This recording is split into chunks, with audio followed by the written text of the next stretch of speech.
Всем здравия огромного, доброго теплого летнего дня.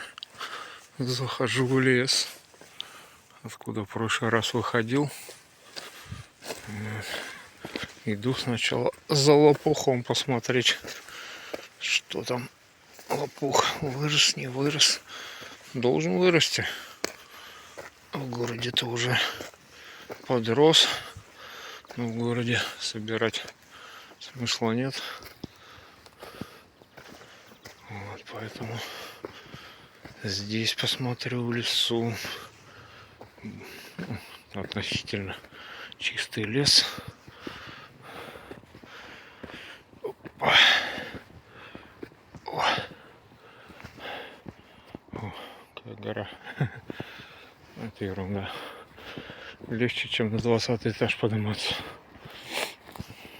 Так-то он, видел, уже тут растет крапива, чистотел.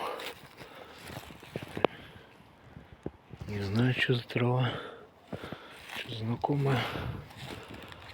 Пырей. Еще какая-то травка всякая разная. Какие-то цветочки. Цветочки. Одуванчиков много везде по городу. Здесь наверняка тоже где-то есть. Поищу. Посмотрю. Заодно, может, грибочки встречу. Вот. В лесу хорошо, тихо.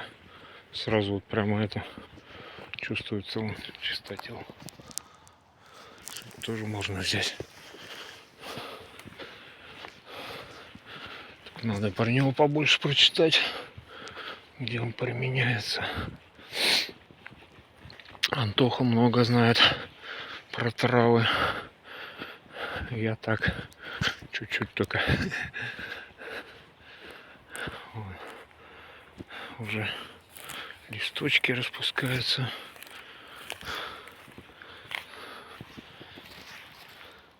Рябина, похоже. Березка. Маленькие листочки. Классно. Тут он. Земляничка. Много всего тут растет хорошо.